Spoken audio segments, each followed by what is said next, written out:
ملیم عراق ده پروسیا هلبجارتن عندها ده روش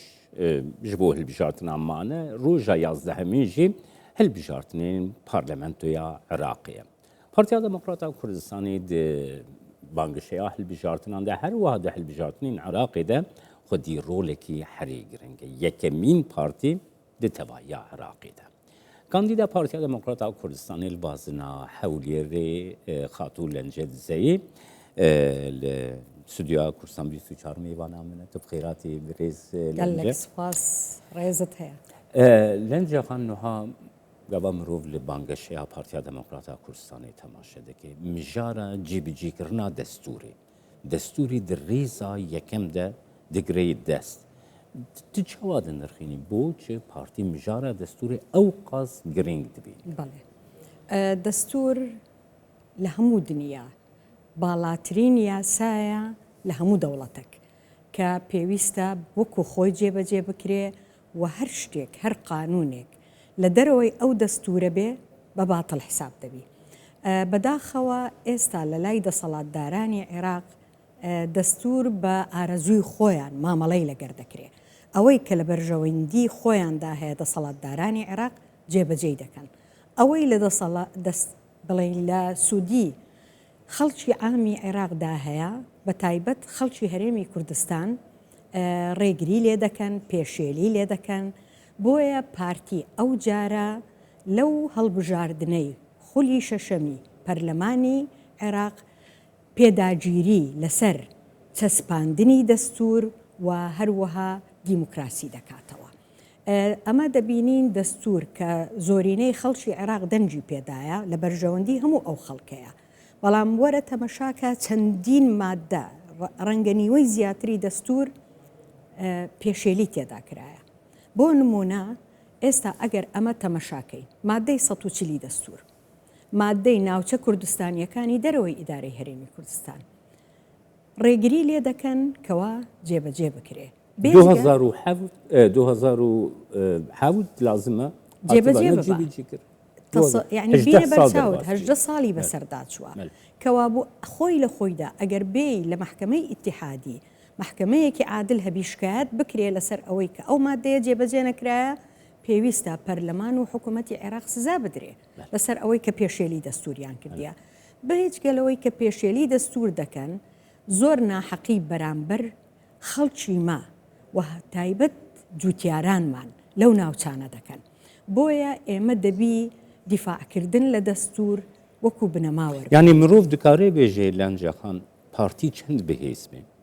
لە بەغدا زۆرترین کاندیدی پارتی وەکی پارلەمەنتەر لە پەرلەمەنا عێراقی بن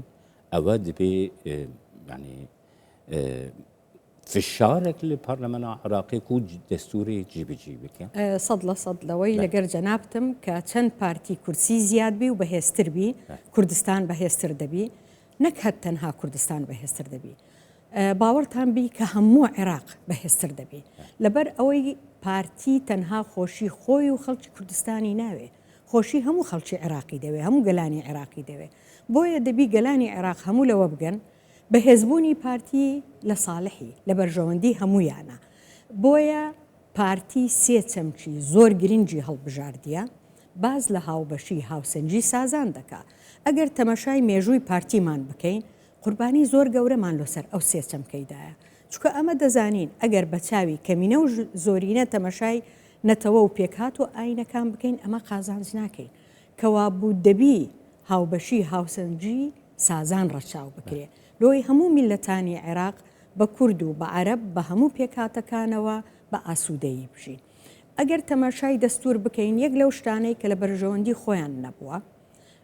طبعاً لە مادەی 121 دەستور کە میزانیە ئیتیحادی تێدایە چی جێبەجێ کرایە هیچی جێبەجێ نەکرایە کە باز دەکا یعنی بە پێی ڕێژەی سوکان بە پێی ڕێژەی دانیشتوان طبعاً میزانیە یان بودجە بەسەر هەرێمەکان بەسەر پارێزگاکان دابەش دەبی ئەمە دەبینین ئەوەندە شتی سەیر و سەمەرە و نادەستوری و نایاساییان خەڵق کردیە کە خەڵکی هەرێمی کوردستانیش بەداخەوە ئەوەندەی گوێی لە خەڵکی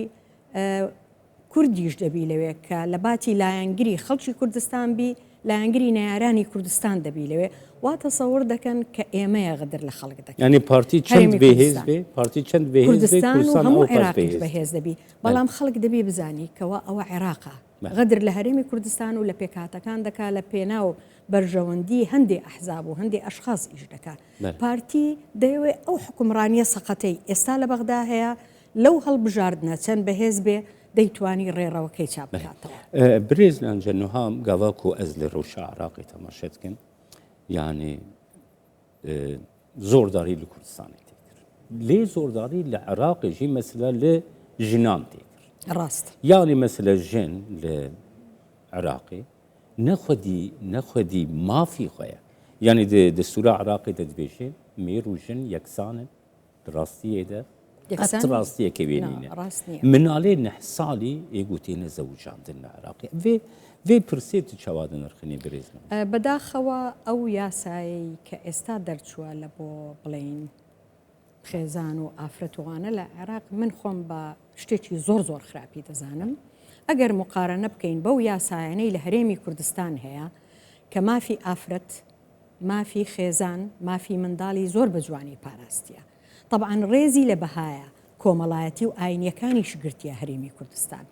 ئەگەر تەمەشای مێژووی پارتیمان بکەین لە خودی جەنابی بارزانی نەمرەوە چەند بە گەورەی تەمەشای ئافرەت دەکات تەماشا بکەین چەندین ژنی سەرکردەی بەهێزمان هەبووە و کودایەناهی بەڕەحمەت بی بەردەوامی دانی ئەو ئافرەتانە لە ناو هەرێمی کوردستان و بە تایبەت لە ناو پارتیمان پێگەی پارتی بەهێزتر کردیە چونکە بەڕاستی هەردوو ڕەگەز لە ناو سیاست و بڕیاردار بن بڕیارەکانی کە لە سیاست دەردەچی لە دەسەڵات دەردەچی دروستتر دەبی چونکە خوا وای خوڵقاندینە کە هەر یەکەمان تایبەتمەندی خۆمان هەیە بەڵام هەردوو لامان مرۆڤین لە ماف و لە ئەرکەکان یەکسانین پارتی زۆر ڕێزی گرتیە ئێمە ئەگەر تەمەشا بکەین لە ناو حکوومەت لە ناو سەرکردایەتی پارتی چەندین سەرکردایەتی گەنج و بەهێزی ئافرەتمان هەیە ئێستا لە ناو پارتی و تەمەشای مێژووی پارتی کە ئیدور ناهی ئەو چەندە ساڵی ئەخیری هیچ حزبێک لە عێراق ناتوانێت بڵێ من هەندی پارتی وەزیری ئافرەتم لە ناو حکوومەتەیەک لە دوای یەکەکانی عێراقدا هەبووە تا ئێستا سێ ئافرەت زیاتر وەزیر بووینە لە ناو حەقیبەکان وەزارەت هەبووە یعنی لەو وەزارەتەی نەبی دەنا هەموو جارێ پشتی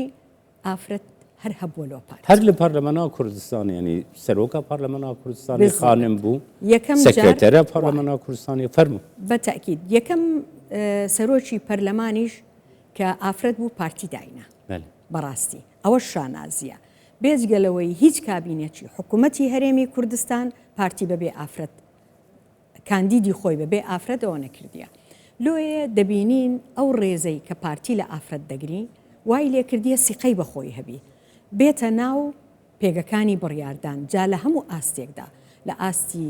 حکومڕانی لە ئاستی پەرلەمانی لە ئاستی زانستی هەتا ئێستا تەماشاکەین لە ناو سەرمایەدارەکان ئافرەتی سەرمایەداری زۆر باش لە ناو پارتی پەیدا بوو برێزنان جیاز تێمە پرساداوی گەر کورتی تو بەرسوا من بدێ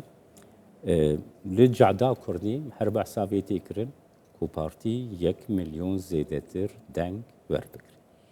ئەوە چالێنجی بەڕێز کاگنێچیروان بوو و جەنابی بەڕێز کاگ مەسرور بە زۆر بە جوانی وتی دەتوانین ئێمەش هەموو ئەندامانی پارتی غەیری پارتیش باوەڕتان بێ خەڵک هەیە